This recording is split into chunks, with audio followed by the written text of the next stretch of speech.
Hello friends, welcome back to my channel. मैं हूं आपकी फ्रेंड वर्षा। आज की इस वीडियो में हम बात करेंगे बीएड एंट्रेंस एग्जाम के जीके के प्रैक्टिस सेट की। स्टार्ट करते हैं वीडियो को। आपको वीडियो पसंद आए तो वीडियो को लाइक कीजिए, फ्रेंड्स के साथ शेयर कीजिए और किसी भी तरह की कोई भी क्वेरी हो तो प्लीज जरूर बता सकते हैं। आप टेलीग्राम ग्रुप को भी ज्वाइन कर सकते हैं और अपनी क्वेरी को वहां भी पूछ सकते हैं। स्टार्ट करते हैं क्वेश्चन को। देखिए, यहाँ पे क्वेश्चन हमने हिंदी इंग्लिश दोनों में लिए हैं तो आपको आसानी होगी पढ़ने में। फर्स्ट है, निम्नलिखित में से किस गवर्नर जनरल को भारतीय प्रेस का मुक्तिदाता कहा जाता है? तो आपको बताना है भारतीय प्रेस का मुक्तिदाता किस गवर्नर जनरल को कहा गया है। Lord William Bentinck, sir Charles Metcalfe, Lord Auckland या फिर लॉर्ड एलन बोरे? बताइए।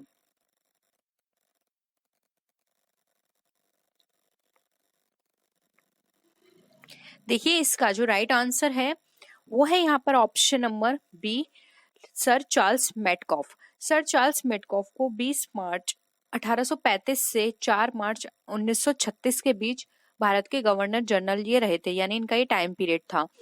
उन्होंने प्रेस को पूर्ण स्वतंत्रता दी थी। सिर्फ यही कारण था जिसके कारण इनको प्रेस का मुक्तिदाता कहा जाता है। तो आप याद रखिए, इन्होंने प्रेस को पूर्ण स्वतंत्रता दी थी कि इनको किसी का फोर्स नहीं है, जो भी न्यूज है उसको पब्लिश करने में इनको पूर्ण स्वतंत्रता है। ये किसी के भी दबाव में आके कोई भी पब्लिश नहीं करेंगे न्यूज। तो एक तरह से इनको स्वतंत्रता प्रदान की थी, इसलिए इनको प्रेस का मुक्तिदाता कहा जाता है। तो ऑप्शन बी यहाँ पे हमारा राइट आंसर है। नेक्स्ट क्वेश्चन है, अंग्रेजी संसद में भारत सरकार अधिनियम कब पारित हुआ? 1852, 1856, 1858 या 1860? बताइए। अंग्रेजी संसद में पास करने की बात की जा रही है, यहाँ पर ध्यान रखिएगा। देखिए, इसका जो राइट आंसर है वो है ऑप्शन सी, 1858 में अंग्रेजी संसद के अंदर भारत सरकार अधिनियम जो है वो पास किया गया था। तो ऑप्शन सी यहाँ पे हमारा राइट है। नेक्स्ट क्वेश्चन है, भारतीय राष्ट्रीय कांग्रेस का 1896 का जो अधिवेशन था निम्नलिखित में से किसके लिए विख्यात है, यानी कि क्यों फेमस हुआ था, ये आपको बताना है। ऑप्शंस हैं यहाँ पर। पहली बार राष्ट्रगान गाया, यानी कि द नेशनल एंथम वाज संग फॉर द फर्स्ट टाइम। पहली बार राष्ट्रीय गीत गाया, पहली बार तिरंगा लहराया गया या फिर इनमें से कोई नहीं? बताइए।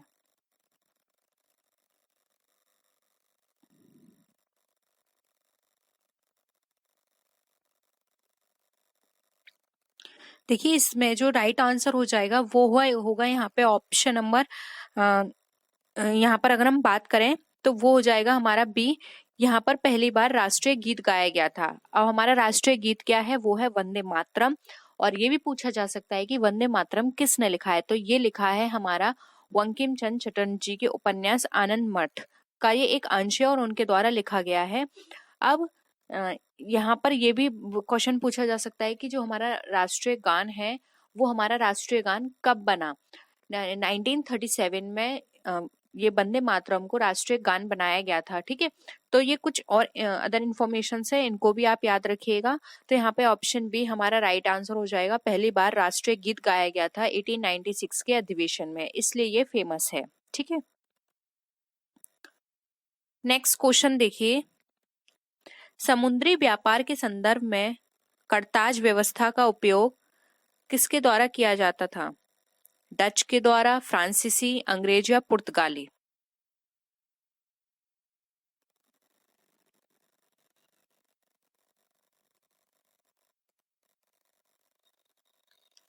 देखिए, राइट आंसर है इसका ऑप्शन डी, पुर्तगाली द्वारा। और ये करताज व्यवस्था किससे संबंधित है?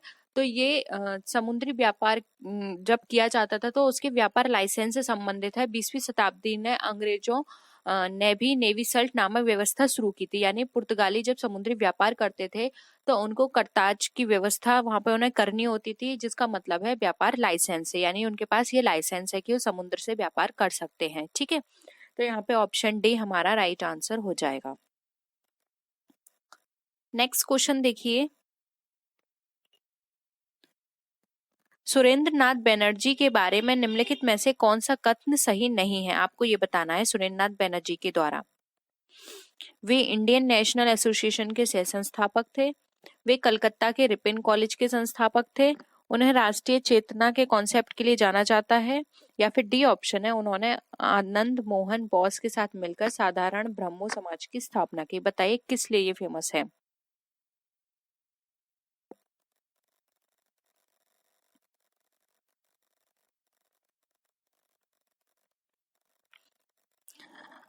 इसमें सही नहीं बताना है, ये याद रखिएगा।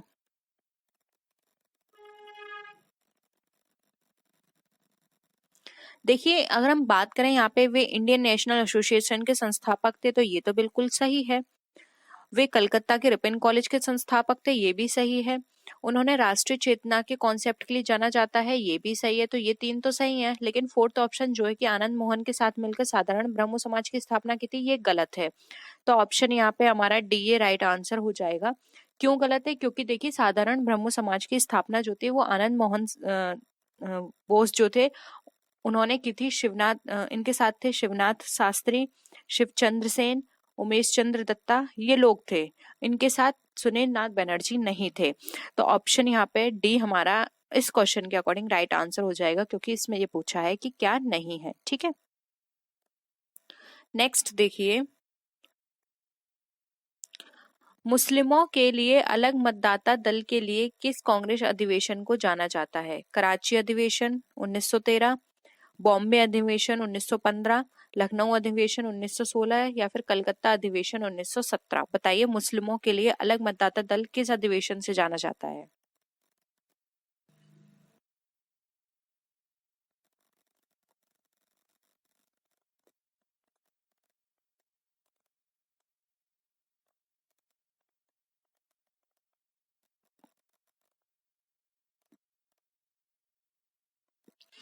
देखिए, अगर हम यहाँ पर मुस्लिमों के लिए अलग मतदाता दल की बात करें, तो ये हुआ था हमारा लखनऊ अधिवेशन 1916 में। इसमें जो हमारा कांग्रेस का जो अधिवेशन थे वो दो पार्ट में डिवाइड हो गए थे, गरम दल और नरम दल।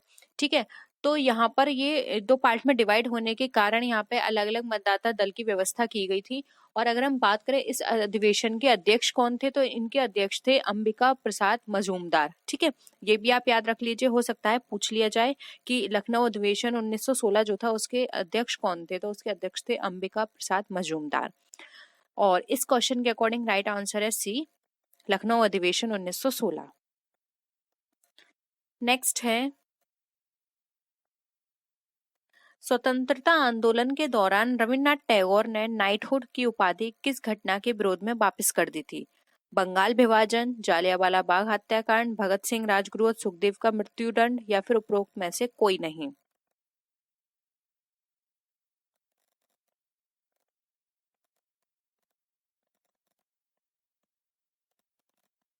ये दोनों ही हिंदी में आ गए हैं, मैं इसको आपको करेक्ट कर दूंगी। ठीक है, ये काट दीजिएगा, ये इंग्लिश में नहीं है। देखते हैं इससे पहले, ये सही है, ये हिंदी में दोनों आ गए हैं।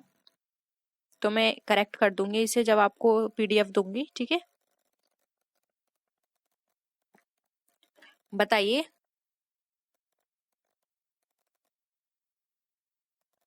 देखिए, इसका जो राइट आंसर हो जाएगा कि स्वतंत्रता आंदोलन के दौरान रविन्द्रनाथ टैगोर ने नाइटहुड की उपाधि किस घटना के विरोध में वापस करी थी, तो वो था जालियांवाला बाग हत्याकांड। आप सबको पता होगा कि जालियांवाला बाग हत्याकांड कब हुआ था, क्योंकि इसकी डेट भी एग्जाम में पूछी जाती है। तो आप नोट कर लीजिए, 13 अप्रैल 1919 में हुआ था ये हत्याकांड। और इस हत्याकांड से आहत होकर उन्होंने अपनी नाइटहुड की उपाधि को वापस कर दिया था। और इसके संदर्भ में उन्होंने एक पत्र भी लिखा था। तो ये भी पूछा जा सकता है कि जो रविन्द्रनाथ टैगोर थे उन्होंने वो पत्र किसके लिए लिखा था। आप ये भी नोट कर लीजिए, उन्होंने ये पत्र लिखा था लॉर्ड चेम्सफोर्ड को। ठीक है, तो ये कुछ और इन्फॉर्मेशन है, ये भी नोट कर लीजिए कि 13 अप्रैल 1919 को हुआ था। एक पत्र भी लिखा था लॉर्ड चेम्सफोर्ड को। और रविन्द्रनाथ टैगोर ने 1915 में ब्रिटिश सरकार को अपनी ये उपाधि वापस कर दी थी। सॉरी, 1915 में तो उनको सम्मानित किया गया था, लेकिन इससे आहत होकर 1919 में उन्होंने अपनी ये उपाधि उनको वापस कर दी थी। मिला कब था? 1915 में। ठीक है, नेक्स्ट देखिए, भारत में पहली यूरोपीय बस्ती किस स्थान पर स्थापित की गई? कोच्चि, चिंसुरा, सूरत या फिर चेन्नई।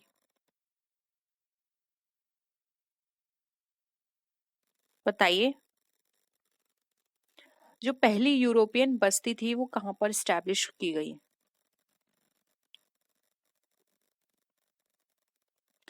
देखिए, ये स्टैब्लिश की गई थी कोच्चि में, और केरल के एर्नाकुलम जिले में स्थित कोच्चि फोर्ट भारत में पहली यूरोपीय बस्ती थी।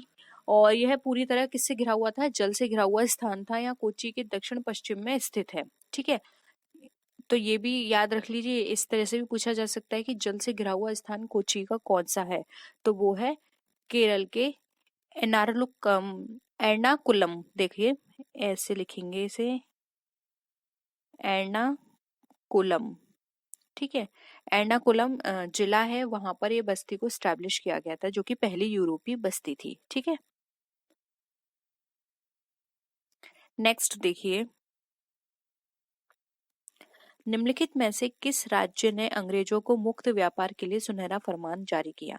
हैदराबाद, बीजापुर, गोलकोंडा, अहमदनगर। बताइए।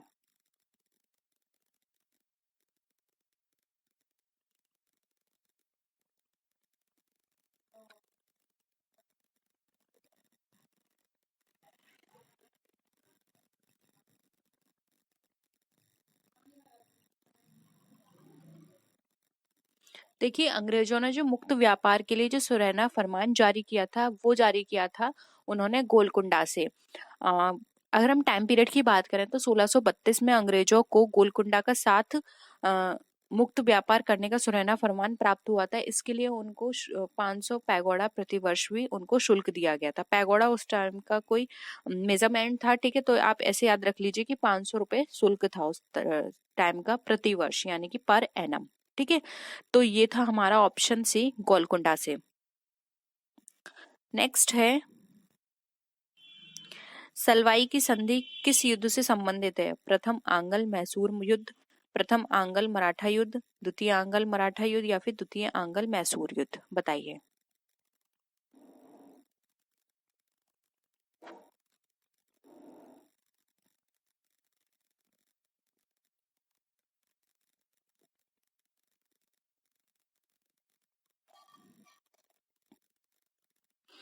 देखिए, सलवाई की जो संधि थी वो हमारी प्रथम आंग्ल मराठा युद्ध से संबंधित थी, तो ऑप्शन बी यहाँ पे हमारा राइट आंसर हो जाएगा।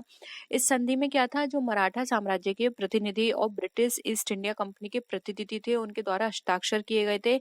इस संधि के द्वारा अंग्रेज के जो सल्सेत और ब्रोच पर अपना नियंत्रण कायम रखा। यानी कि जो अंग्रेजों ने सल्सेत और ब्रोच थे, उस पर उनका कंट्रोल था, इस संधि में ये बताया गया था। और इस संधि को कब किया गया था? तो ये किया गया था इस संधि को प्रथम आंग्ल मराठा युद्ध के बाद 17 मई 1982 को, वो 1782 में। ठीक है, तो टाइम पीरियड भी नोट कर लीजिए, पूछा जा सकता है एग्जाम में। 17 मई 1782, 19 नहीं है, 1782 है। ठीक है, तो यहाँ पर ऑप्शन बी राइट आंसर है, प्रथम आंग्ल मराठा युद्ध, और ये संधि की गई थी 17 मई 1782 में। ठीक है, नेक्स्ट देखिए, 1802 में ब्रिटिश ईस्ट इंडिया कंपनी के साथ बसाई की संधि पर किसने हस्ताक्षर किए?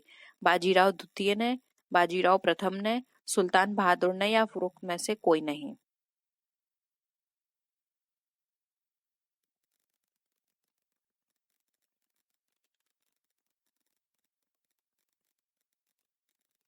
देखिए, बसई की जो संधि है, इस पर जो हस्ताक्षर किए गए थे वो किए गए थे बाजीराव द्वितीय के द्वारा। और ये संधि पर हस्ताक्षर हुए थे 31 दिसंबर 1802 में। ठीक है, ये भी आप नोट कर लीजिए। और बसई की संधि पर बाजीराव द्वितीय के हस्ताक्षर थे ब्रिटिश कंपनी के साथ। नेक्स्ट देखिए, भारत में सहायक गठबंधन किसने शुरू किया? लॉर्ड क्लाइव, लॉर्ड वे लॉर्ड वेल्ले, लॉर्ड कनिंगम, लॉर्ड कैनिंग। बताइए।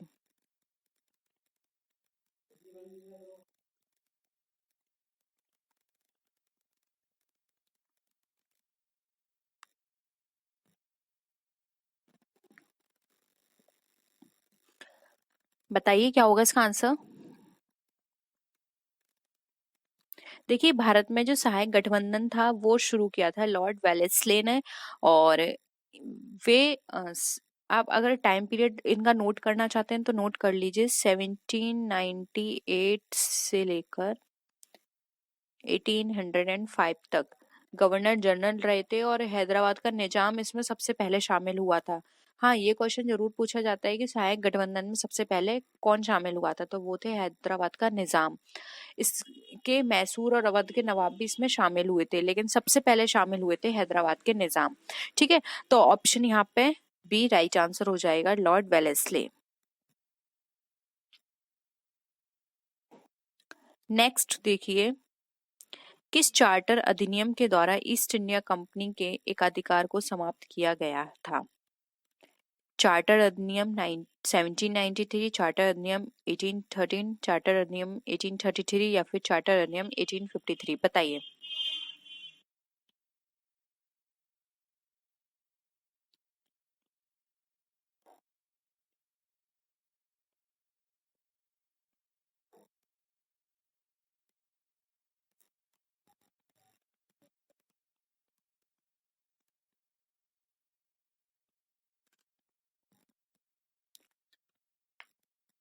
देखिए, चार्टर अधिनियम 1813 के तहत जो ईस्ट इंडिया कंपनी के एकाधिकार था उसको समाप्त कर दिया गया था, तो यहाँ पे ऑप्शन बी हमारा राइट आंसर हो जाएगा। ठीक है,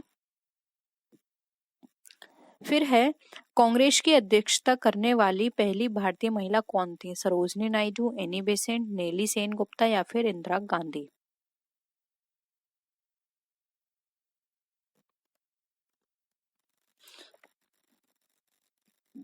बताइए क्या होगा आंसर। देखिए, कांग्रेस की अध्यक्षता सबसे पहले की थी सरोजनी नायडू में, और इन्होंने कब की थी तो ये भी नोट कर लीजिए, 1925 का जो कानपुर अधिवेशन हुआ था उसमें की थी इन्होंने, उसकी अध्यक्ष बनी थी। वे कांग्रेस की पहली महिला अध्यक्ष थी, और उनसे पहले एनी बेसेंट कांग्रेस की अध्यक्ष बनी थी। ठीक है, तो यहाँ पर जो ऑप्शन है वो होगा option A, Sarojini Naidu.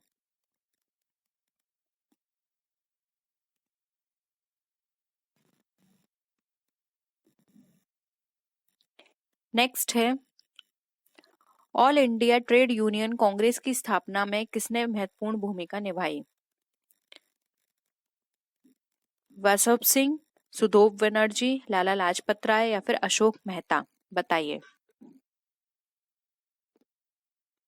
All India Trade union की यहाँ पे बात हो रही है।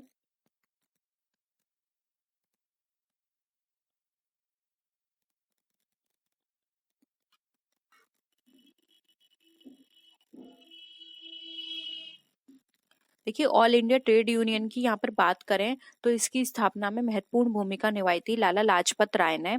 अ, ये जो all India Trade Union Congress थी वो भारत के सबसे पुराने व्यापार संगठनों में से एक है, और इसकी स्थापना आप नोट कर लीजिए, इसकी स्थापना हुई थी 31 अक्टूबर 1920 को बॉम्बे में लाला लाजपत राय ने की थी, और बाद में यह संगठन भारतीय कम्युनिस्ट पार्टी से जुड़ गया। तो ये भी पूछा जा सकता है कि all India Trade Union Congress जो था वो बाद में किस पार्टी से जुड़ा, तो वो जुड़ा था भारतीय कम्युनिस्ट पार्टी से। ठीक है, तो यहाँ पे इसके according option C right answer है, लाला लाजपत राय।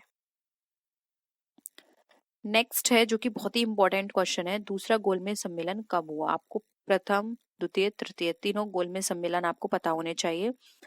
टाइम देखिए इसका, 17 नवंबर 1932, 12 नवंबर 1930, 7 सितंबर 1931, 7 सितंबर 1932, बताइए।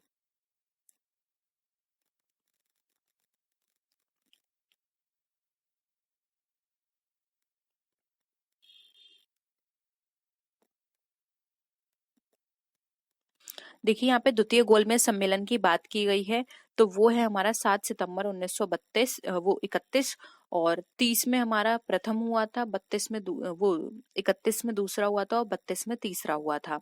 तो यहाँ पे दूसरे की बात की गई है, तो वो है 7 सितंबर 1931। ऑप्शन सी यहाँ पे हमारा राइट आंसर है। नेक्स्ट है, स्वतंत्रता आंदोलन के दौरान केसरी नामक समाचार पत्र किसने शुरू किया था? सुभाष चंद्र बोस ने, बाल गंगाधर तिलक ने, मोहम्मद अली जिन्ना ने, या फिर लाला लाजपत राय ने?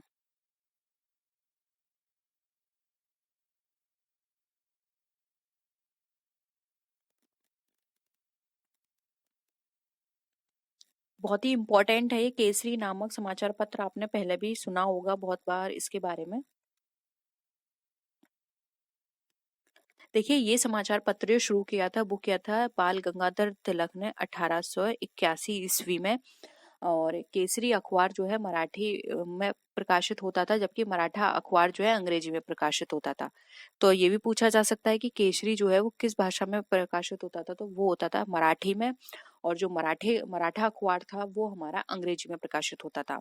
ठीक है, तो यहाँ पे ऑप्शन बी हमारा राइट आंसर है। नेक्स्ट है, 1906 में मुस्लिम लीग की स्थापना किस स्थान पर की गई थी? ढाका, नयिबद्वाब, इस्लामाबाद, या फिर मस्कट?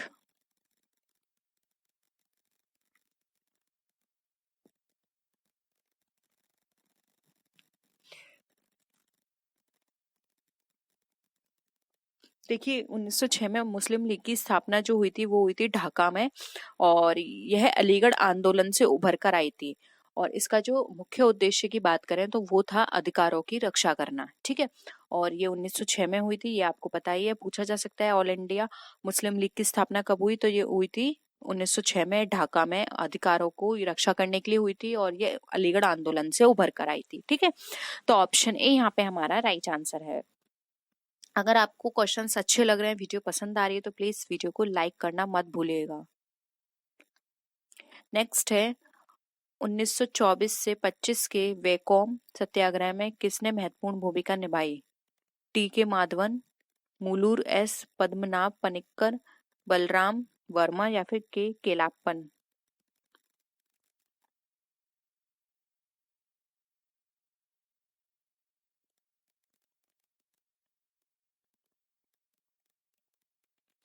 बताइए।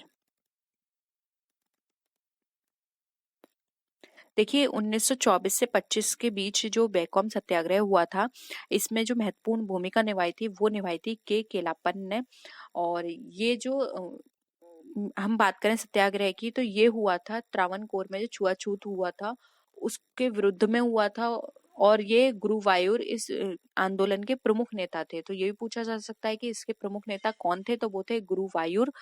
और उन्होंने गांधी जी की प्रार्थना पर अनशन समाप्त कर दिया था। जब इनका अनशन बहुत लंबा चला था, तो गांधी जी ने इनसे प्रार्थना की थी, और गांधी जी की प्रार्थना पर इन्होंने अपना अनशन क्या था, समाप्त कर दिया था। तो ऑप्शन डी यहाँ पे के केलाप्पन हमारा राइट आंसर हो जाएगा।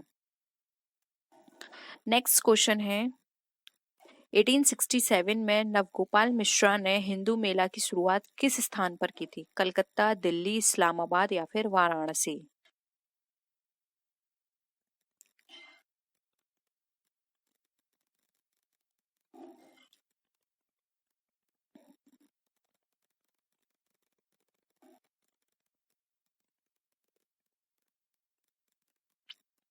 देखिए, अगर हम बात करें हिंदू मेला की, जो कि 1867 में हुआ था, नवगोपाल मिश्रा ने किया था, और इसकी स्थापना की गई थी कलकत्ता में। और अगर हम बात करें इस मेले की, तो इसको चैत्र मेला भी कहा जाता है। क्या कहा जाता है? चैत्र मेला। ठीक है, और यह राजनारायण बासु, द्विजेंद्र नाथ टैगोर और नवगोपाल मिश्रा के संयुक्त प्रयासों से हुआ था। यानी कि 3 लोग थे इसके अंदर, राजनारायण बासु, द्विजेंद्र नाथ टैगोर और नवगोपाल मिश्रा। और कहाँ हुआ था? ये हुआ था कलकत्ता में। ठीक है, तो आज के लिए इतना ही। होप आपको आज के क्वेश्चंस इंटरेस्टिंग लगे होंगे, वीडियो पसंद आया होगा। और किसी भी तरह की कोई भी क्वेरी हो, कमेंट सेक्शन में बता सकते हैं। वीडियो लाइक करना मत भूलिएगा। चैनल सब्सक्राइब नहीं किया तो चैनल को जरूर सब्सक्राइब कर लीजिए और अपने फ्रेंड्स के साथ जरूर शेयर कीजिएगा। तो नेक्स्ट वीडियो में फिर मिलते हैं आपसे और भी अच्छी वीडियोस के साथ। तब तक के लिए टेक केयर, बाय बाय।